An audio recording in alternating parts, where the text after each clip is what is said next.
Recently, a shocking rumor has been circulating online. Jia Qinglin, a close associate of Chinese President Xi Jinping, who is often referred to as his political mentor, is reportedly under investigation along with his entire family. This information comes from an insider within the system, and it's said to be highly reliable. Some analysts believe that Jia had a huge influence on Xi, making it unlikely that Xi would target him. If the investigation is real, it would be a political earthquake in China, potentially putting Xi's own power at risk. On February 4th, independent commentator Cai Shen-kun posted on X, saying that before the Lunar New Year, he received multiple reports from sources in China. One of them, whom he trusts, confirmed that Jia Qinglin and his family are being investigated by a certain agency. Cai noted that while the leaked information was brief, the source kept emphasizing its significance, making it impossible to ignore. He had previously mentioned on his media platform that Jia wasn't just Xi's mentor, he was once known as the King of Fujian, and amassed a fortune comparable to that of an entire country. Given their deep connection, Xi wouldn't easily go after Jia. If Jia's family is indeed under investigation, it could only be due to pressure from other political elites and party factions. Cai further explained that Xi's so-called anti-corruption campaigns have mainly targeted political rivals, particularly those he considers disloyal or a threat. In contrast, he has largely turned a blind eye to the sons of daughters of CCP elites and those who helped him rise to power, allowing them to keep their wealth. Jia Qinglin's family was one of them. Jia's political career in Fujian spanned 11 years. He became deputy party secretary and the head of the organization department in 1985, later serving as governor and then party secretary until 1996. During that period, Xi Jinping held various key positions in Fujian, including standing committee member of the Xiamen Municipal Committee, deputy party secretary of Fujian, and party secretary of Fuzhou. Many media outlets at the time believed that Jia Qinglin personally selected Xi for promotion. Jia played a critical role in Xi's political career, helping him advance through three major stages. First, elevating him from a deputy city-level position to a full city-level role. Second, securing him a place in the Fujian Provincial Party Standing Committee, granting him a vice-provincial rank, and third, positioning him as a full-time deputy party secretary, making him the third most powerful official in the province. This foundation eventually helped Xi become a candidate for the 15th Central Committee. It's no exaggeration to say that Jia Qinglin was Xi Jinping's key political backer. So, who would dare investigate a retired Politburo Standing Committee member, a former chairman of the Chinese Political Consultative Conference, and one of the CCP's senior political figures? Addressing these explosive rumors, US-based political commentator Cheng Po-kong shared his thoughts on his media platform. Chen pointed out that Jia and Xi's relationship was far from ordinary. Jia was originally from Hebei, where Xi once served as a county party secretary. When Jia was later transferred to Fujian and became the top official there, Xi and his wife, Peng Liyuan, were also building their careers in the province. Jia took good care of them. Over the years, corruption allegations have swirled around both families, often linking them together.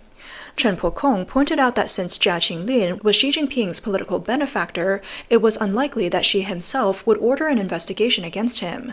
If China's top anti-corruption agency, the Central Commission for Discipline and Inspection, were leading the probe, it would be surprising, because the CCDI is controlled by Li Xi, a close ally of Xi. This suggests that if Jia is truly under investigation, it must be the work of Xi's political opponents. Chen explained that Xi's opposition includes other senior political figures, the descendants of CCP elites or military factions led by Zhang Youxia, the vice chairman of China's Central Military Commission. If Jia is really being investigated, it would signal deepening political chaos within the Chinese Communist Party and mark a major shakeup in China's leadership. Since Xi took power, the only Politburo Standing Committee member to be ousted was Zhou Yongkang. If Jia becomes the second, it would be a shocking development. Chen believes that if action is being taken against Jia or his family, it can only be the work of anti-Xi forces, which would indicate that Xi's power is being significantly weakened. This could be part of the ongoing power struggle ahead of the fourth plenum. He noted that the CCDI, led by Li Xi, is firmly under Xi's control, making it unlikely that they initiated the investigation. So which organization could be behind it? Chen recalled a rumor from 2014 when top military officials Guo Boxiong and Xu Caihou were purged. At the time, Hong Kong and Taiwanese media reported that his family was also in trouble and that he had been taken away by the 58th Army and held in an undisclosed location in Inner Mongolia. This claim shocked many. Why would the military target Jia? Later that year, in July, the CCP's propaganda department issued an internal directive banning reports about Jia Qinglin. By September, it was confirmed that Xu and Guo had indeed fallen, but Jia reappeared at a National Day event, signaling that he was safe and that the earlier rumors were either false or deliberately dismissed. Now, 10 years later, Chen noted that the CCP's internal power struggles have become even more unpredictable. He pointed out that investigations today don't follow any formal procedures. For instance, it was rumored that top political officer Miao Hua was detained while wearing a hood, without any legal process. If Jia's under investigation, it might also happen without any official announcements or legal formalities. Xi himself has disregarded standard procedures when dealing with political rivals, so his opponents are unlikely to follow the rules either. Chen suggested that a sudden move by the military can't be ruled out. Jia could be secretly detained while his family is investigated. Political analyst Li Lingyi also weighed in, emphasizing that Jia played a key role in Xi's early political rise while serving in Fujian. Under normal circumstances, Xi would not target him. However, the reports of Jia's family being investigated could mean one of two things. Either Xi is on the defensive in the power struggle and has been forced to act against his former benefactor, or his opponents deliberately spread the news to test Xi's reaction and put pressure on him. Either way, it reflects an ongoing internal battle within the CCP. Li Lingyi pointed out that while Jia Qinglin was once a key supporter of Xi Jinping, his true political patron was not Xi, but former CCP leader Jiang Zemin. As one of Jiang's trusted allies, Jia managed to avoid investigation for many years. Jia and Jiang's relationship dates back to the 1970s, when they worked together at the Ministry of First Machinery Industry. Their families were even neighbors. From 1973 to 1978, Jia served as the head of the ministry's Product Management Bureau, while Jiang was the deputy director of the Foreign Affairs Bureau in the same ministry. During Jiang's power struggle with Beijing's former party chief Chen Xitong, Jiang accused Chen of corruption and had him arrested. In 1996, Jiang transferred Jia from Fujian to Beijing, appointing him as deputy party secretary and acting mayor before officially making him mayor. Just a year later, Jia was promoted to Beijing's party secretary and joined the CCP's Politburo. From 2003 to 2013, he further climbed the ranks, becoming a member of the Politburo Standing Committee and chairman to the Chinese People's Political Consultative Conference, overseeing United Front work and playing a key role in Taiwan-related affairs as deputy head of the Central Leading Group for Taiwan Affairs. In recent years, Jia's family has been in the center of multiple corruption scandals, especially after his retirement following the 18th National Congress of the CCP. Jia has a son and a daughter. His son, Jian Guo, and his entire family are Australian citizens. His daughter, Jia Qiang, is married to Li Botan, the key figure behind the controversial Mao Tai Club. The couple has a daughter, Li Zidan. Jia Jianguo was reportedly sentenced to 5 years in prison in Australia for money laundering. Jia Qiang was rumored to have used fraudulent financial schemes to illegally amass billions of yuan. Meanwhile, her husband, Li Botan, has built a vast business empire through his Hong Kong registered businesses, with interests spanning oil, mining, agriculture, and real estate. Their daughter, Li Zidan, was previously exposed by Western media for attending a high society debutante ball in Paris. In 2016, she made headlines again for purchasing a luxury home in Hong Kong for nearly 390 million Hong Kong dollars, approximately 50.2 million US dollars, with a staggering monthly mortgage fee of 54,000 Hong Kong dollars, the highest in the city at the time. Jia Qinglin himself, along with his wife, Lin Youfang, was deeply implicated in what once was called the CCP's biggest economic scandal, the Xiamen Yuanhua smuggling case. Despite his involvement in scandals, Jia's loyalty to Jiang Zemin protected him. After Jiang launched the suppression of spiritual practice Falun Gong in 1999, Jia actively supported the campaign, which led to his promotion in 2002 as a Politburo Standing Committee member and chairman of the CPPCC. Despite his deep involvement in scandals, Jia Qinglin has remained untouched. Some analysts believe this is because he shifted his loyalty to Xi Jinping. In February 2012, Wang Lijun, a close ally of then Chongqing Party Secretary Bo Xilai, fled to the U.S. consulate in Chengdu, where he revealed a coup plot involving Bo and then Politburo Standing Committee member Zhou Yongkang. Together, they aimed at overthrowing Xi. The following month, Bo was removed from his post, and by July 2014, Zhou had also been purged. As the investigations into Wang and Bo deepened, many former Jiang Zemin loyalists began distancing themselves from them. Jia Qinglin, long seen as part of Jiang's faction, quickly fell in line and cooperated with the crackdown on Bo and Zhou. At the same time, Hong Kong media noted that Jia's active role in Bo's downfall surprised many. According to insiders, Jia saw Xi's rise as an extension of his own political influence and wanted to ensure stability. Having supported Xi's career since their time in Fujian, Jia expected that once Xi took full power, he would repay the favor by protecting him. With this mindset, Jia was eager to eliminate Bo and played a major role in his downfall. It's said that Xi and Jia share a common passion. Both are heavy drinkers and only drink Maotai, China's most prestigious liquor. Exiled scholar Yuan Hongbing once shared a story from his time as a professor at Peking University when he and Xi Jinping were drinking companions. He recalled two moments that left a deep impression on him. The first was Xi's belief that achieving global communism required strong leadership, and for China to manage the world, it would need at least 4 billion people. In his view, China's population wasn't too large, it was actually too small. The second involved a drunken brawl between Xi and Bai En-pei, the former party secretary of Yunnan, who was later sentenced to life imprisonment. At the time, Bai was serving as a regional party secretary in Yan'an and was studying at the Central Party School in Beijing. One night, the three of them were drinking in Bai's dormitory when the topic of the Korean War's Battle of Chosin Reservoir came up. During that battle, the CCP's 9th Army, numbering 150,000 troops, was sent into freezing temperatures of -20 degrees Celsius without proper winter clothing. More than two-thirds of the soldiers either froze to death or suffered severe frostbite. Bai argued that this was a tragedy and that Mao Zedong should have been held accountable. He also believed the commander of the 9th Army, Song Shilun, should have faced severe punishment.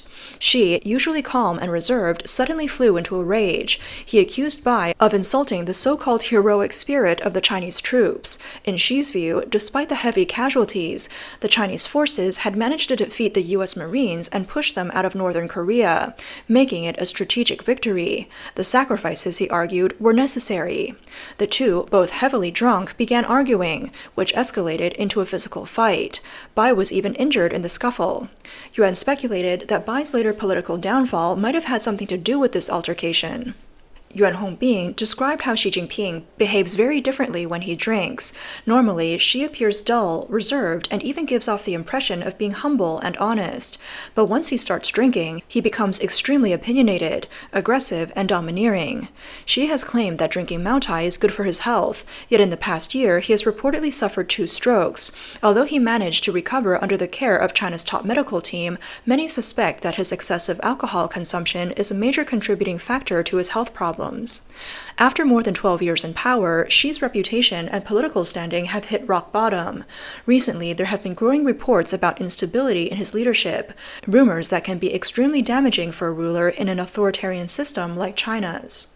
Beyond the news of his longtime political patron Jia Qinglin being investigated, another major topic circulating online is an article titled "The Truth About Xi Jinping's Inevitable Failure." The article is allegedly written by someone in the general office of the CCP Central Committee. The article claims that Xi is facing resistance from a mysterious force. Observers believe the document is highly credible, as it reflects the realities of Xi's rule and the underlying factors that could lead to the downfall of the so-called Xi dynasty.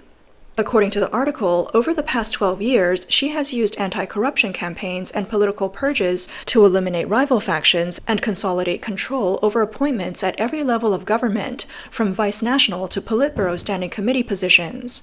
Despite having centralized power at the top of the hierarchy, Xi has been unable to eliminate a major force that continues to restrain him from within the system. China's vast network of technocratic bureaucrats. This group, through passive resistance and the inherent complexities of the system, has systematically weakened the implementation of Xi's policies, becoming the biggest obstacle to his ambitions. These technocrats hold key positions across the central and local governments, spanning economic and legal sectors, and control institutions such as the central bank, the China Securities Regulatory Commission, the Ministry of Finance, the National Financial Regulatory Administration, and the Propaganda Department. When dealing with Xi's policies, they have developed their own survival strategies, appearing to comply on the surface while actually stalling decisions. They use their expertise, complex statistical models, and feasibility reports to prove that certain plans are temporarily unworkable, subtly undermining Xi's policies and forcing him into compromises. The article further explains that this widespread coordinated resistance has consistently obstructed Xi's policies across politics, economics, propaganda, and the judicial system. No matter how many purges Xi carries out, he has been unable to completely remove this deeply entrenched force within the bureaucracy. These technocrats are highly skilled, widely distributed, and operate discreetly. While many have been exposed to Western democratic systems, they're not necessarily opposed to the CCP's authoritarian rule. Instead, they share a deeper, unspoken consensus. The only way to save the system is for Xi Jinping to step down. Through tactics like complicating governance, undermining policy effectiveness, and intensifying internal contradictions, they are deliberately pushing Xi into a state of crisis, both domestically and internationally. The article points out that while Xi Jinping appears to be at the top of the power structure, seemingly in control of everything, the reality is that the bureaucratic technocrats within the system have blocked his access to real information. These hidden forces within the regime are systematically pushing him towards total failure. It concludes by stating that Xi will never see this article because every level of the system carefully filters out any information deemed inappropriate before it can reach him. U.S.-based political commentator Zhang Tianliang compared this situation to former U.S. President Trump's attempt to drain the swamp during his first term, which ultimately failed. Now that Trump is back in office, his strategy to clean up the system involves shutting down large government agencies and carrying out mass layoffs in the civil service. Xi Jinping, however, also faces a deep state structure within the Chinese Communist Party, but he does not dare to take the same drastic actions as Trump. He understands that the fragile state of the CCP regime cannot withstand such a dramatic internal shakeup. Zhang explained that Xi's speeches at different times often contradict each other. Bureaucrats exploit this by placing his conflicting statements side by side, creating ideological confusion, essentially pitting Xi against himself. They use this tactic, along with bureaucratic delays and obstruction, to weaken his authority, creating crises in both domestic and foreign affairs, and ultimately push him out of power. Many experts and scholars now share a common view. Xi Jinping is likely the last true ruler of the CCP. If he falls, the entire regime could collapse soon after.